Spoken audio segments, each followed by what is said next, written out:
বন্ধুরা, আজকে আপনাদেরকে দেখাবো বাড়িতে জিলিপি বানানো, কিভাবে জিলিপি বানায় মচমচে খুব সুস্বাদু জিলিপি। চলুন তবে চলে যাওয়া যাক আজকের ভিডিওতে।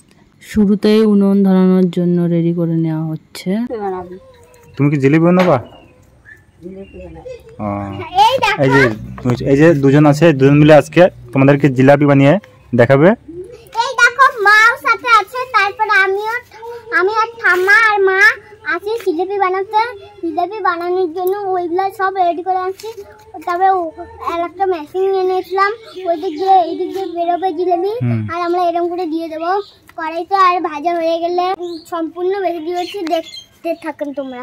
তারপরে হলো মিষ্টি চিনি একটা রস বানিয়ে দিব, তার মধ্যে দেবো। তারপরে আমি গুলিয়ে টুলিয়ে সেটাকে একটু এরকম করে। জিলিপি বানানোর জন্য কি কি লাগবে চলুন দেখে নিই। তেল, চিনি, কালো জিরে, ময়দা। এটা হচ্ছে আমরা জিলিপি ভাজবো। এই যে এটা দিয়ে জিলিপি ভাজার বেকিং সোডা আর বেকিং পাউডার, 2-3টে এলাচ দিব, 3টে তেজপাতা, ব্যাস। বাটি, এই বাটিতে আপনারা যে কোনো একটা জিনিস মেপে এরকমভাবে জল নেবেন। আমি 1 বাটি জল দিলাম,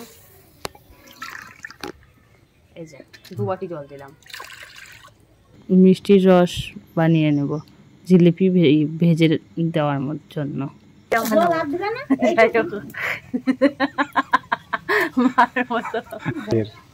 তার মধ্যে 3টা তেজপাতা দিয়ে দেবো। আর এখানে আমি 3টা এলাচ নিয়েছিলাম, সেই 3টা এলাচের মধ্যে ফাটিয়ে দিয়ে দেবো। এই যে এরকম করে ফাটিয়ে দিয়ে দেবো। চিনি দিব, প্রথমে মাকে চিনি দিয়ে দেবে। এই যে 2 বাটি জল দিচ্ছি, যেহেতু আমি আড়াই বাটির একটু কম চিনি দিয়ে দিচ্ছে আমার মা। বাটি আবার নাই, আর একটা কেজি দিয়ে দিচ্ছে, একটা কেজি দিয়ে দিচ্ছে। 2 বাটি দিয়েছি, আর এই যে লাস্ট এটুকুনি দিয়ে দিচ্ছি। গেমে এসে মা কিসিরা হবে বাবা? আমার মা হলো বানাবে, এই যে আমার মা বানাবে। দেখো তোমরা জিলাপি গাবলা ঘি দিয়ে দিচ্ছে, ঘি চামচ ঘি দিলাম। এই যে লবণ দিবে, এই যে 2 চামচ দিলাম। তো একটু লবণ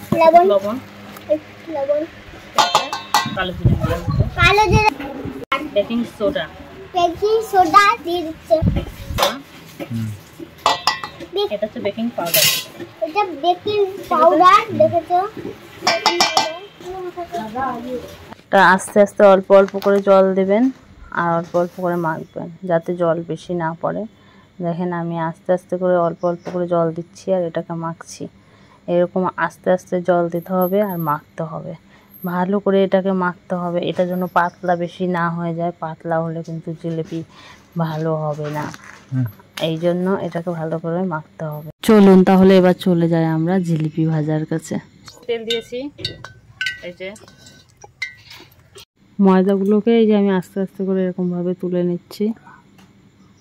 ময়দার গুলাগুলোকে এইভাবে আস্তে আস্তে তুলে নিয়ে আমি এবার এটাকে আস্তে করে ওর উপর দিয়ে চাপ দিয়ে জিলিপির প্যাচের মতো করে দিব। জিলিপির যে ভাজার কড়াইটা দেখছেন, কড়াই এটা আমাদের তো একটু গর্ত মতো, সেই জন্য একটু অসুবিধা হচ্ছে, কিন্তু এটাকে চিত না হলে পরে জিলিপিটা ভেজে সুন্দর হয়। এই যে আমাদের জিলিপি ভাজা হচ্ছে, আমরা দিতে পারি না তেমন ভালো করে, তবু চেষ্টা করছি। টেস্টই অতুলনীয় টেস্ট। আমাদের 2.5 প্যাচের জায়গায় 2-4 প্যাচ 7 প্যাচ হয়ে যাচ্ছে, তো 2.5 প্যাচের জন্য হয়। আপনাদের যে যেমন বানাতে পারবে, প্যাচটাই মেন। সবার তো প্যাচ সমান না। এই দেখুন আমাদের জিলিপি তৈরি হয়ে গেছে। তিনি তো খাওয়া শুরু করে দিয়েছে। সেই দারুণ মচমচা জিলিপি। দেখুন কালারটা কি সুন্দর হয়েছে, আমরা কিন্তু কোনো কালার দিইনি। আপনারা দারুণ টেস্টি আমাদের পেস্টটিকে ফলো করুন, আপনারাও বাড়িতে বানিয়ে খান। টেস্ট অতুলনীয়। হয়তো আদৌ জিলিপিগুলো ভালো করে দিতে পারিনি, একটু যান্ত্রিকের সমস্যায়, মানে যন্ত্রপাতি আমার কম, তো ভালোই হয়েছে খেতে। যারা ফেসবুকে দেখছেন তারা রূপালী কিচেন পেস্টটিকে ফলো করে রাখুন। একদম মচমচা, সেই মচমচা। ভালো লাগলে চ্যানেলটিকে সাবস্ক্রাইব করে দেবেন, আর যদি কিছু খারাপ কিছু হয় তো কমেন্ট করে দেবেন। কমেন্ট করে জানাবেন। জানাবেন। বাই। বাই।